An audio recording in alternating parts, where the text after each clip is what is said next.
Praise the lord. ప్రభువైన యేసుక్రీస్తు వారి పరిశుద్ధ నామములో అందరికీ శుభాలు. మీరు చూస్తున్నారు వెనకాతల తాజ్ మహల్ గురించి మన భారతీయులందరికీ తెలుసు. ప్రపంచ 7 వింతల్లో ఒక వింత. షాజహాన్ అనే రాజు తన భార్య, తాను బహుగా ప్రేమించిన భార్య ముంతాజ్ కొరకు కట్టిన ఒక సమాధులను బట్టి యేసు ప్రభు ఏమంటున్నారు ఈరోజు చూద్దాం. ఎందుకంటే కొన్ని వేల సంవత్సరాల నుండి కూడా సమాధులకు, చచ్చిపోయిన శవాలకి ఒక సమాధి కట్టడం అంటే కొన్ని వేల కోట్లతో, ఇప్పుడు కట్టాలంటే లక్షల కోట్లతో కట్టబడిన నిర్మాణాల్లో ఒక నిర్మాణం ఇది. ఈజిప్షియన్ పిరమిడ్స్ ఎలాగో ఇది. ఈ సమాధుల గురించి వాక్యం ఏం చెప్తున్నాడు, యేసు ప్రభు చెప్తున్న మాట చూద్దాం ఒకసారి. పరిశుద్ధ గ్రంథంలో మత్తయి సువార్త 23వ అధ్యాయం 27, 28 వచనాలు చూద్దాం ఒకసారి. అయ్యో వేషధారులైన శాస్త్రులారా, పరిసయ్యులారా, మీరు సొన్నము కొట్టిన సమాధులను పోలి ఉన్నారు. అవి వెలుపల శృంగారముగా అగుపడును కానీ లోపల చచ్చిన వారి ఎముకలతోనూ సమస్త కల్మషముతోనూ నిండి ఉన్నవి. అలాగే మీరు వెలుపల మనుషులకు నీతిమంతులుగా అగుపడుచున్నారు కానీ లోపల వేషధారణతోనూ అక్రమముతోనూ నిండి ఉన్నారు. చదవబడిన వాక్యంలో మీరు సున్నము కొట్టిన సమాధుల్లా ఉన్నారని వేషధారులను దేవుడు తిడుతున్నాడు. వెలుపట శృంగారించి కొందరు, ఇక్కడ ఎలా శృంగారింపబడింది? ఇటాలియన్ మార్బుల్ అంటారు చూసారా, అలాంటి తెల్లటి పాలరాయితో చాలా బ్యూటిఫుల్గా నిర్మింపబడింది.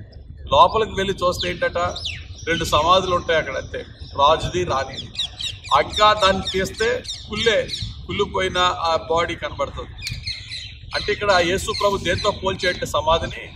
అందమైన సమాధిని. మరి ముఖ్యంగా నాకు తెలిసి ఈ భూమి మీద తాజ్ మహల్ కంటే అందమైన సమాధి లేదు. ఈ అందమైన సమాధిని దేంతో పోల్చాడంటే వేషధారులైన పరిచయాలతో పోల్చాడు. మీరు పైకి చాలా పరిశుద్ధంగా కనబడతారు కానీ లోపలంతా అపవిత్రత అంటున్నాడు ప్రభు. మన జీవితం ఒకసారి చెక్ చేసుకుందాం. సంఘంలో, సమాజంలో చాలా పరిశుద్ధంగా ఉంటున్నట్టుగా మనం కనబడతాం కానీ హృదయాంతరంగంలో మన ఆలోచనలు ఎప్పుడు కూడా ఈ లోక సంబంధమైన అపవిత్రతతోనూ, కోపంతోనూ, అసూయతోనూ, మోహపు అపవిత్ర కోరికలతో నిండిపోయింది. ఈరోజు ప్రభుని అడుగుదాం, ప్రభువా, ఆ వెనకాతలు కనబడుతున్నా అందంగా అలంకరింపబడి లోపల కుళ్ళున్న సమాధి వల్ల నన్ను ఉంచొద్దు ప్రభు.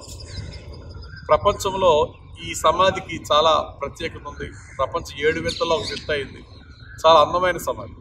ఎంతకంటే గొప్ప అద్భుతమైనటువంటి వింత, ఎంతకంటే ప్రపంచంలో ఎక్కువ మంది వెళ్ళి చూసే వింత యేసుక్రీస్తు వారి యొక్క ఖాళీ సమాధి. ఆ ఖాళీ సమాధిని, అరిమిత యోసేపు నిర్మించుకున్న ఆ సమాధిని యేసు ప్రభు జయించి, సమాధిని గెలిచి, మరణాన్ని గెలిచి బయటకు వచ్చిన సమాధి మనందరికీ కూడా ఒక గొప్ప నిరీక్షణ. మనందరికీ అటువంటి పునరుద్ధాన నిరీక్షణ ఇచ్చాడు. మూసి ఉన్న మీ సమాధులను తెరుస్తా అన్నాడు ప్రభు. కాబట్టి మన జీవితం బ్రతుకున్నంత కాలము వెలుపటి కంటే లోపల పరిశుద్ధంగా ఉండని ప్రయత్నిద్దాం. యేసు ప్రభు సమాధి ఖాళీ అయినట్టుగా మనం మరణించిన తర్వాత మన సమాధి చేయబడితే జీవ పునరుద్ధానానికి యేసు ప్రభు వలె లేపబడే తెరవబడిన సమాధులుగా మన జీవితాలు కూడా ఆశీర్వదింపబడతాయని నిరీక్షణతో జీవిద్దాం.